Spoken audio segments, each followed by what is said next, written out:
Hello friend, आप सभी का स्वागत है जी सलान में। साथियों, आज के इस वीडियो में हम बात करने जा रहे हैं वार्षिक परीक्षा 2022 के लिए कक्षा 12 के लिए अनिवार्य हिंदी का जो पेपर है उसके बारे में। तो दोस्तों, आपका जो पेपर है वो 80 नंबर का होगा। साथ ही आपका जो समय है वह 2 घंटे 45 मिनट रखा गया है। तो साथियों, आपको इस वीडियो में मैं तमाम क्वेश्चनों के बारे में बताऊँगा जो आपके एग्ज़ाम के लिए आने वाले हैं। और ये पेपर दोस्तों आप मान के चलिए कि इसके 90% प्लस चांस आपके एग्ज़ाम में आने के। ठीक है, तो चलिए अपन ये बात कर लेते हैं कौन कौन से पर्सन हैं जो आपके लिए इम्पोर्टेंट है और आपके एग्ज़ाम में आने वाले हैं। क्योंकि दोस्तों, जो ये वार्षिक परीक्षा का प्रश्न पत्र 2022 है ये अभी जारी हो चुका है। और ये आपको बता दूं कि ये जो विभागीय पोर्टल होता है वहीं पे अपलोड किया जाता है। ठीक है, तो ये पेपर जो मिला है मेरे को, मैं आपको शेयर कर रहा हूँ। उम्मीद करता हूँ आपके लिए पेपर बहुत ही ज़्यादा हेल्पफुल होगा। साथियों, बस आपसे रिक्वेस्ट होगी आप चैनल को सब्सक्राइब करके रखें, बेल आइकन दबा के रखें, ताकि मैं जो भी वीडियो अपलोड करता हूँ उसका नोटिफिकेशन आपको मिलता रहेगा। बाकी कक्षा 12 के लिए हो, यानी कि साथियों कक्षा 4 से लेकर कक्षा 12 तक सभी विषय के पेपर मैं अपलोड करूँगा। राजस्थान बोर्ड के, आरबीसी बोर्ड के जो पेपर है वो।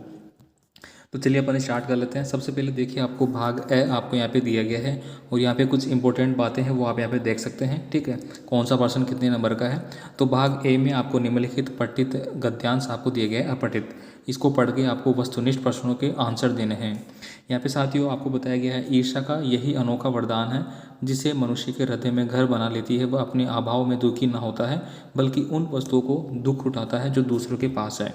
यानी ईर्ष्या के बारे में यहाँ पे वर्णन किया गया है, जिसके कारण व्यक्ति दूसरों को सुख देख के दुखी होता है, उसको ईर्ष्या बोलते हैं। या दूसरों के पास, मान लीजिए किसी के पास गाड़ी है, ठीक है, किसी के पास 4 व्हीलर गाड़ी है और उसके पास नहीं है, तो उस गाड़ी को देख के दुखी होता है कि यार इसके पास है, वो ईर्ष्या ईर्ष्या करने लगता है, घृणा करने लगता है।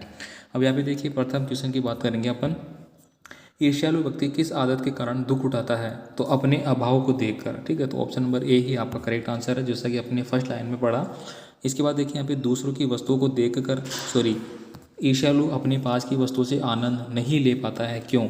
उसकी लालसा और अधिक पाने की होती है, उसके पास वस्तु का अभाव रहता है, वह दिन रात परिश्रम करता है, वह चिंता मग्न करता रहता है, उसके पास वस्तुओं का अभाव रहता है, या फिर उसकी लालसा अधिक पाने की होती है। तो इस क्वेश्चन का आंसर आपको यहाँ पे मिल जाता है। आप जब इसको पढ़ेंगे, यहाँ पे अगर बात करूँ मैं, तो ये देखिए, मगर ईर्ष्यालु यहाँ पे बताया गया कि लालच होकर वगैरह यहाँ पे बताया गया है इस चीज़ के बारे में, क्यों दुखी होता है। ठीक है, तो आपको क्या करना पड़ेगा, यहाँ पे देख सकते हैं, अपने अभाव व दिन रात सोचते हैं और संतुष्टि के लिए। ये देखिए आपने, यानी कि अभाव के कारण वो दिन रात सोचता रहता है, इस कारण।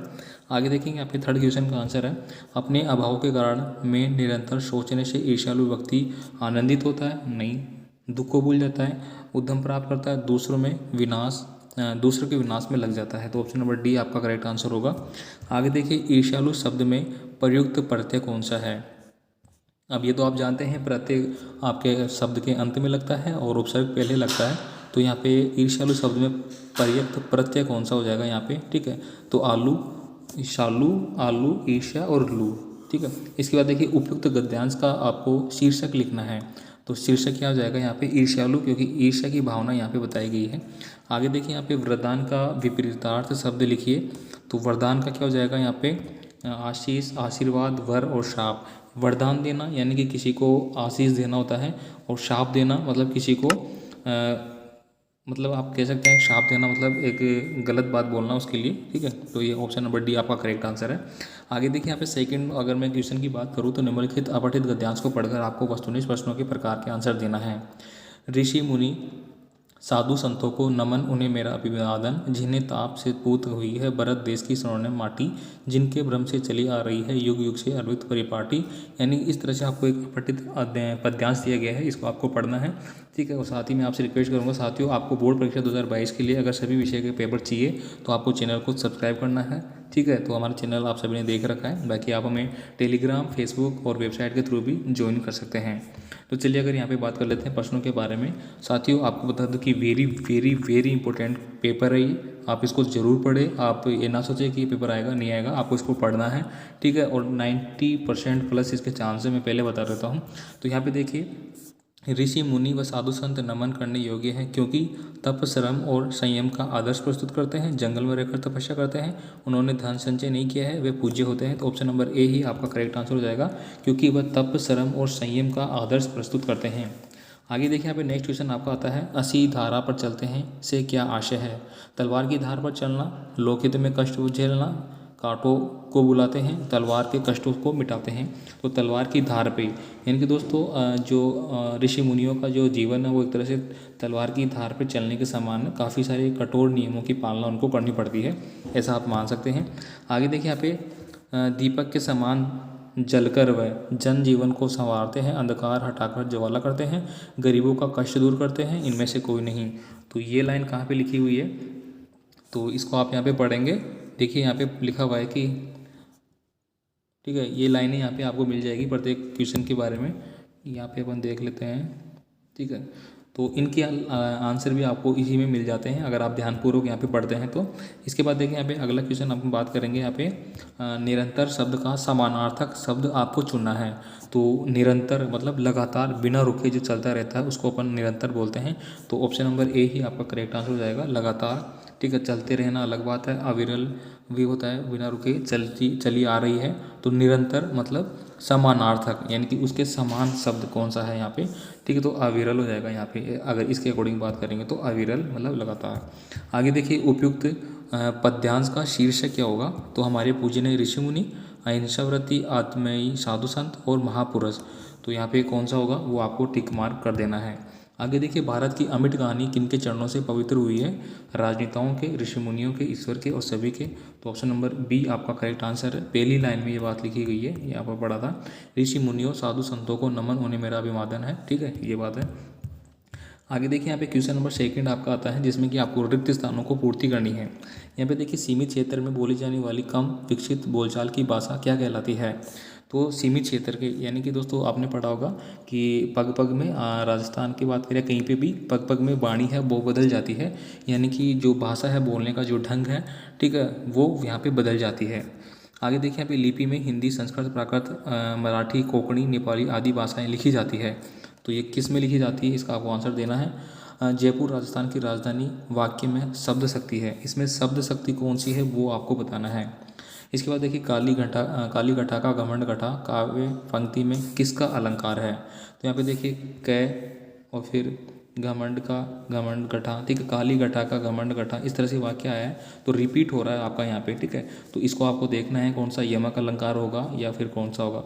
आगे देखिए यहाँ पे काली घृणी का रूप कस्तूरी कांटा तुले, वाक्य में पंक्ति में वर्ण की खालिस्तान होने से अलंकार है, यानी कि वर्ण की अगर लगातार रिपीट हो रहे हैं, जैसे कि आपने पढ़ा है कि कै कर रिपीट हो रहा है, ठीक है, तो इसमें कौन सा अलंकार आएगा, उसकी वजह से कौन सा अलंकार यहाँ पे हो रहा है, ठीक है। तो यहाँ पे कै का क्या हो रहा है, वापस से रिपीट हो रहा है ना, काली घरनी कुरूप कुरुस्ती कांटा तुले, तो कै ज़्यादा रिपीट हो रहा है यहाँ पे, तो कै की रिपीट से क्या सा अलंकार होगा।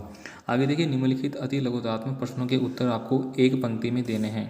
साथियों मैं आपको बार बार बता रहा हूँ कि पेपर बहुत ही ज़्यादा इंपॉर्टेंट है, इसको आपको ज़रूर याद करना है। आगे देखिए यहाँ पे निम्न परिभाषित शब्दों में आपको अर्थ लिखने हैं।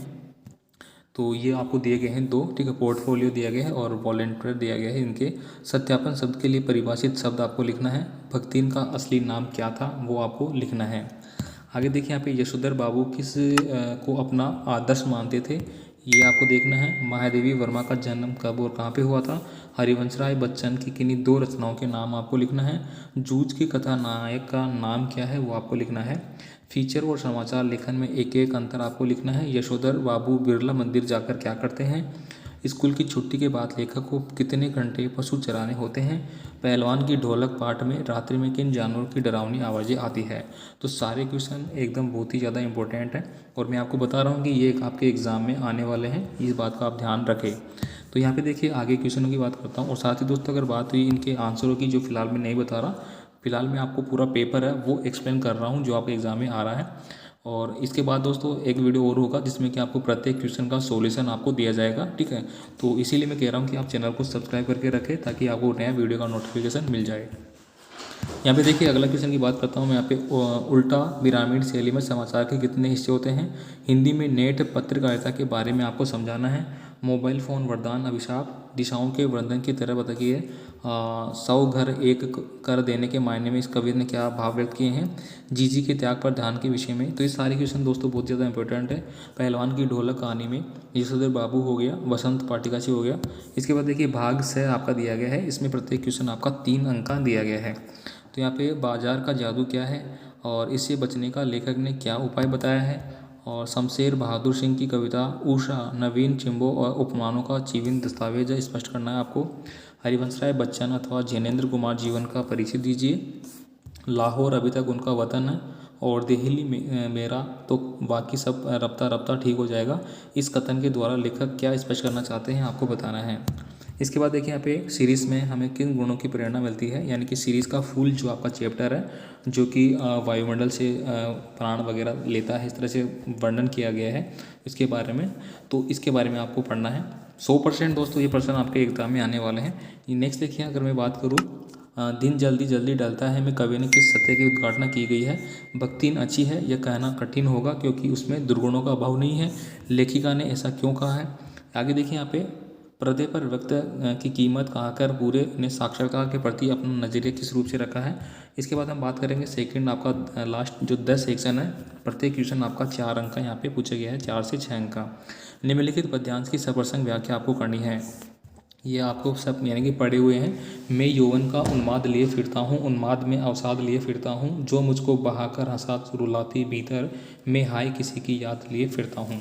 तो इन दोनों में से आप कोई सा भी कर सकते हैं। नहला के छल्ले चल के निर्मल जल से, तो इन दोनों में से आप किसी की भी सप्रसंग व्याख्या करनी है। आगे देखिए यहाँ पे क्वेश्चन नंबर 19 है। इसमें आपको देश की कितनी क्षति हुई है इस तरह के अधिवासियों से। कौन कहता है इंदर की सेना अगर इस इंदर के महाराज यानी पानी दिलवा सकते हैं तो खुद अपने लिए पानी क्यों नहीं मांग सकते। इस तरह का यहाँ पे वर्णन है। तो यहाँ पे अथवा में सेकंड आपको दिया गया है, दोनों में से आप कोई भी कर सकते हैं। इसके बाद देखिए यहाँ पे 20 नंबर का क्वेश्चन आपका, जिला कलेक्टर भरतपुर की ओर से रजिस्टर रसद विभाग जयपुर को एक अर्ध शासकीय पत्र लिखिए जिसमें सरकारी राशन की दुकान पर होने वाले अभियंत्रों को संबंध में उचित कार्रवाई करने की आग्रह दी गई है। या फिर आप लिख सकते हैं आयुक्त स्वास्थ्य एवं परिवार कल्याण विभाग जयपुर की ओर से सरकारी अस्पतालों में दवा आपूर्ति हेतु एक निविदा आपको तैयार करनी है। साथियों आपको 100% ये याद करने हैं। लास्ट देखिए यहाँ पे 21 क्वेश्चन आपके एग्जाम में आने वाले हैं इस बार। तो लास्ट वाला देखिए, ये दोस्तों आपका 30% कटौती के बाद जो पेपर है वो वाला पेपर है, ठीक है। जो आपके चैप्टर हटा दिए गए हैं उनका कोई भी क्वेश्चन इसमें इंक्लूड नहीं है। तो यहाँ पे देखिए अगली बात करूँगा, आप निम्नलिखित विषयों में से किसी एक विषय पर आपको सार्वजनिक निबंध आपको लिखना है। स्वच्छ भारत के महिला सशक्तिकरण, वैश्विक महामारी के दौर में ऑनलाइन शिक्षण, अनुशासन का महत्व। तो ये काफ़ी इंपॉर्टेंट है, आप इसको अच्छे से याद करें कोरोना पे। और इसके लिए दोस्तों मैं कोरोना पे आप किस तरह से निबंध वगैरह लिख सकते हैं इसकी PDF फाइल मैं टेलीग्राम पे अपलोड कर दूंगा। RBC वाला जो हमारा ग्रुप है टेलीग्राम वाला, वहाँ पे, ठीक है। तो आप उसको एकदम अच्छे से पढ़ लीजिए। साथ ही मेरा पूरा पेपर है वहाँ पे अपलोड कर दूंगा, आप इसको अपने पास रख के याद कर सकते हैं। बाकी इसका सोल्यूशन के साथ दोस्तों अपन नए वीडियो में मिलेंगे, ठीक है। तो उम्मीद करता हूँ आपको पूरा पेपर अच्छे से मिल गया है, समझ में आ चुका होगा। तो मैं एक बार फिर से आपको बता दूं कि आप चैनल को सब्सक्राइब नहीं किया तो सब्सक्राइब करें, वीडियो को अगर लाइक नहीं किया तो प्लीज़ लाइक करें। और एकदम बिल्कुल रियल पेपर है, ठीक है, आप इसको हल्के में ना लें, ठीक है। चलो मिलते हैं फिर नई वीडियो में नए पेपर के साथ। धन्यवाद।